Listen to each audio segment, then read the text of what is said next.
গতকালকে বেগম রোকেয়া বিশ্ববিদ্যালয়ে তুলকালাম কাণ্ডের পরে আজকে যেভাবে রাজধানীতে অন্তত 4টি শিক্ষা প্রতিষ্ঠানে শিবির ছাত্র দলের সংঘর্ষ হলো, এই সংঘর্ষ এখনও ঢাকা বিশ্ববিদ্যালয়ে ঢোকেনি। তাহলে কি এরপরের স্টেপ ঢাকা বিশ্ববিদ্যালয়, জাহাঙ্গীরনগর বিশ্ববিদ্যালয়, ঢাকা কলেজ, কবি নজরুল কলেজ, সোহরাওয়ার্দী কলেজ, এই 4টা প্রতিষ্ঠানে ঘটনা সারা দিনে ঘটল এবং এটা ছাত্রদলের পাশাপাশি যুবদলের অংশগ্রহণ দেখলাম।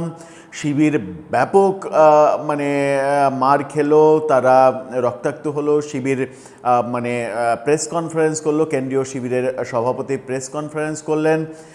ওদিকে ঢাকা বিশ্ববিদ্যালয়ের ডাকসুর সভাপতি সাদিক কায়েম তিনি ফেসবুকে হুঙ্কার দিচ্ছেন।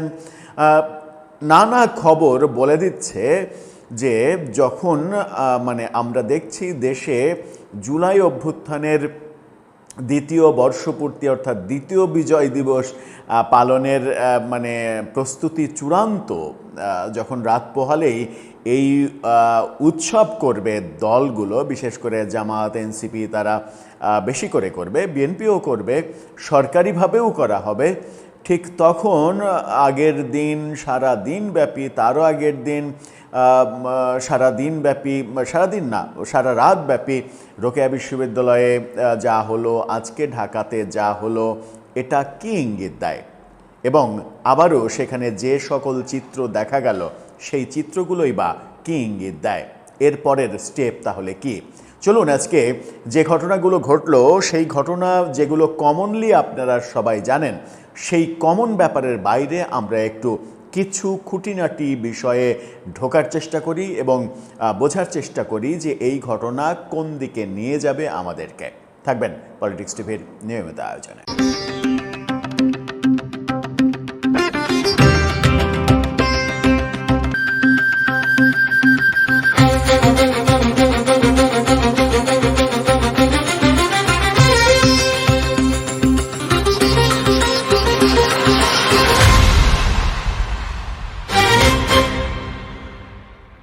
দর্শক, বলছিলাম আজকে ঢাকার 4টা শিক্ষা প্রতিষ্ঠানে সবথেকে বেশি ঘটনা ঘটল কোনটাতে এটা একটু বলা মুশকিল, তবে মনে হয়েছে যে জগন্নাথ বিশ্ববিদ্যালয় এবং আলিয়া মাদ্রাসা, এই দুটো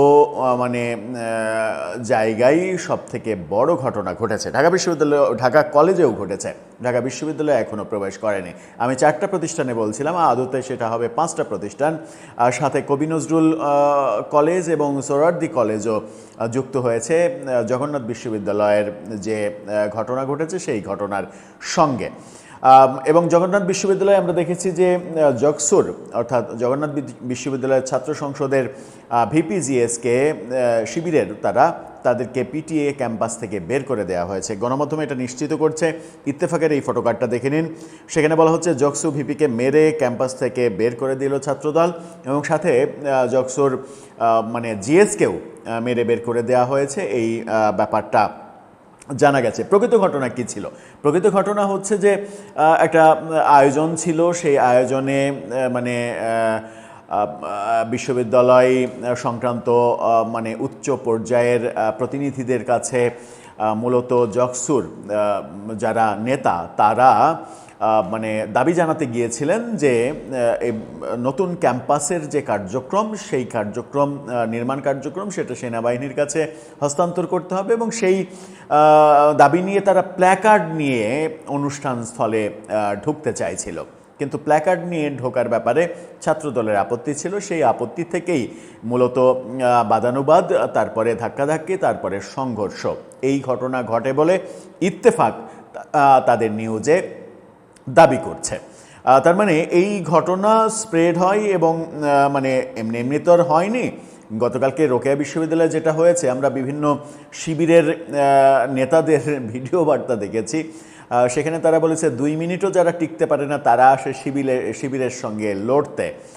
ঘটনা দেখেছি গতকালকে শিবিরের ধাওয়াতে ছাত্রদল ক্যাম্পাস থেকে পালিয়ে গেছে, এরকম খবর ছড়িয়ে পড়তে আমরা দেখেছিলাম। আজকে কি সেটারই প্রতিদান দেয়া হলো? মানে এই প্রশ্নটা জাগতেই পারে। কারণ রোকেয়া বিশ্ববিদ্যালয়ে হঠাৎ করে শিবিরের এত দাপট যে ছাত্রদল পারলই না রাজধানীতে ছাত্র শিবিরের ছাত্রদলের সঙ্গে পারার কোনো নজির এর আগে সাধারণত নেই, সেটাই ঘটেছে। এখন এই যে মানে ছাত্র শিবির তো এক ধরনের এই উল্লাস করেছেই বেগম রোকেয়া বিশ্ববিদ্যালয়কে কেন্দ্র করে, কিন্তু আমরা দেখেছি যে এই ঢাকার যে আসনে প্রধানমন্ত্রী তারেক রহমান জিতলেন সেই আসনে নির্বাচন করেছিলেন তারেক রহমানের যিনি প্রতিদ্বন্দ্বী ডাক্তার খালিদুজ্জামান, যিনি নিজেকে ওই আর্মি গেটে পরিচয় দিয়েছিলেন, আপনি আমাকে চেনেন না, আমি তারেক রহমানের প্রতিদ্বন্দ্বী, এইভাবে নিজের পরিচয় দিয়েছিলেন। সেই খালিদুজ্জামান ফেসবুক পোস্ট দিয়ে যেটা দিয়েছেন গতকালকের এই ঘটনার পরে, রোকেয়া বিশ্ববিদ্যালয়ের ঘটনার পরে, সেটাকে অনেকে বলছেন এই উস্কানির ফলেই মূলত ঢাকাতে আজকে এই ঘটনাটা ঘটেছে। তার ফেসবুক পোস্টটা দেখে নিন, সেখানে তিনি লিখছেন, রোকেয়া বিশ্ববিদ্যালয়ের মতো সারা দেশের স্বাধীনতা সার্বভৌমত্ব রক্ষার দায়িত্ব শিবিরকেই নিতে হবে, প্রস্তুত হও হে নওজোয়ান। স্বাধীনতা সার্বভৌমত্বের দায়িত্ব নিতে হবে সারা দেশের, যেটা রোকেয়া বিশ্ববিদ্যালয়ে তারা নিয়েছিল, এরকম উস্কানি তিনি দিয়েছেন।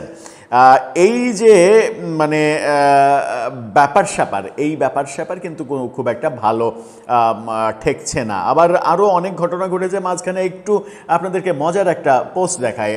একজন ফেসবুকে পোস্ট দিয়েছেন এই ঘটনাগুলো ঘটা যেগুলো শুরু হয়েছে সেগুলো নিয়ে। তার পোস্টটা আমরা তার পরিচয় হাইড করে পোস্টটা দেখাতে চাই। সেখানে তিনি লিখছেন, নিম তিতা নিশিন্দা তিতা, তিতা পানের ঘর, তাহার চাইতে অধিক তিতা 200 তিনের ঘর রে।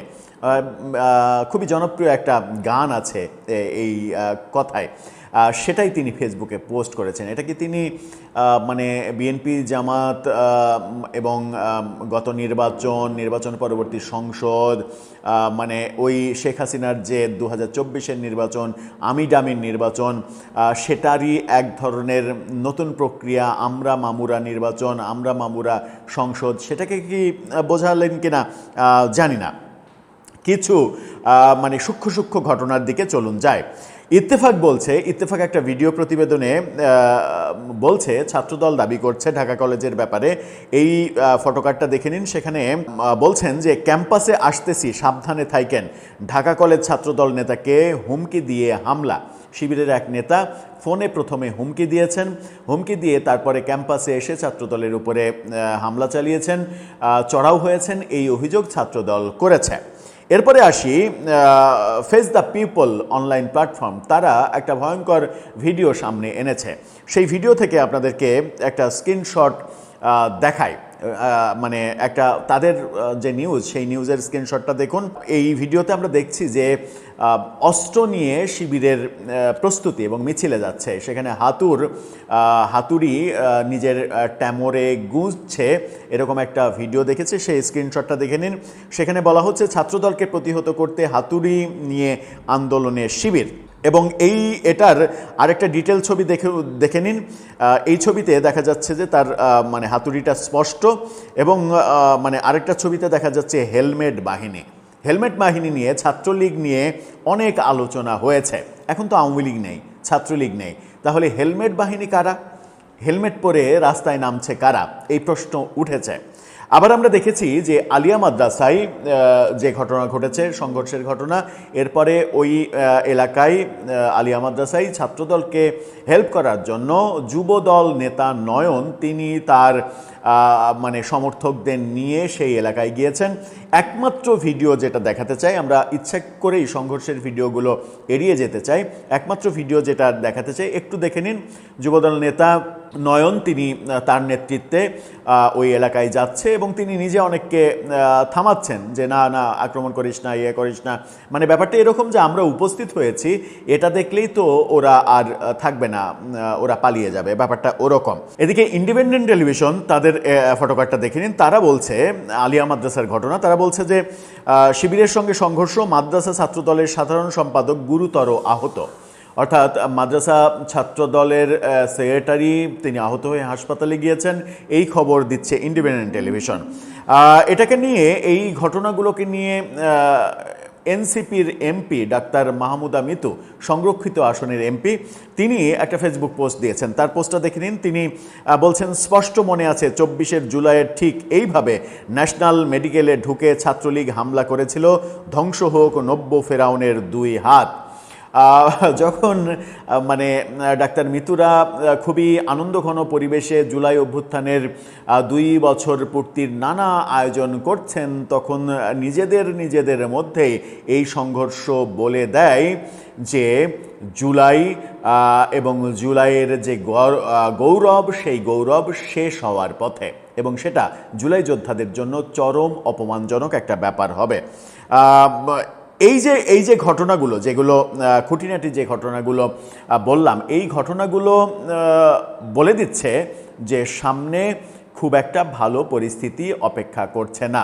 শিবিরের পক্ষ থেকে সংবাদ সম্মেলন করা হলো, সংবাদ সম্মেলন করে দোষ দেয়া হলো। এখন ব্যাপার হচ্ছে যে দোষ তো দেয়া যেতেই পারে। গতকালকে বেগম রোকেয়া বিশ্ববিদ্যালয়ে ছাত্রদলকে আপনারা তেড়ে ক্যাম্পাস ছাড়া করেছেন। আজকে ঢাকায় মানে 5টা শিক্ষা প্রতিষ্ঠানে যে ঘটনা ঘটলো, একচ্ছত্র আধিপত্য দেখালো ছাত্রদল, এবং সেই মানে 2 পক্ষের এই ঘটনাগুলোতে অস্ত্র দেখলাম। শিবির মানে অভিযোগ করছে যে নিউ মার্কেট এলাকায় প্রকাশ্যে অস্ত্র নিয়ে ছাত্রদল মহড়া দিয়েছে। তো এই অভিযোগ যখন করছে, অভিযোগ যদি সত্য হয়, আমরা মানে নিউজে তো এরকমও দেখছি যে শিবিরের সমর্থকরা, কর্মীরা তারা অস্ত্র নিয়ে মিছিলে যোগ দিচ্ছে, এই ব্যাপারগুলো দেখছি।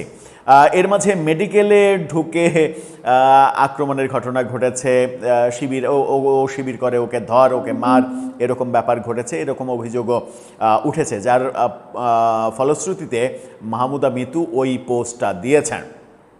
এরপরে কি ঢাকা বিশ্ববিদ্যালয় রাত পোহালেই 5 আগস্ট, যেদিন শেখ হাসিনা সরকারের পতন হয়েছিল, ঠিক 2 বছর আগে, 2 বছরেই এই মানে জুলাই অভ্যুত্থান কিংবা জুলাই বিজয়ের প্রাসঙ্গিকতা কি শেষ হয়ে গেল? মানে এতটাই ঠুনকো হয়ে গেল যখন জুলাইকে অনেকে 71-এর প্রতিদ্বন্দ্বী হিসেবে দাঁড় করানোর চেষ্টা গত 2 বছর ধরে করে যাচ্ছেন। কি হচ্ছে ভেতরে ভেতরে? এটা কোন ইঙ্গিত? দেশ কি আবার সহিংসতার পথে যাবে? দর্শক, আপনার কাছে কি মনে হয়? আপনার মতামত জানিয়ে লিখতে পারেন আমাদের কমেন্ট বক্সে।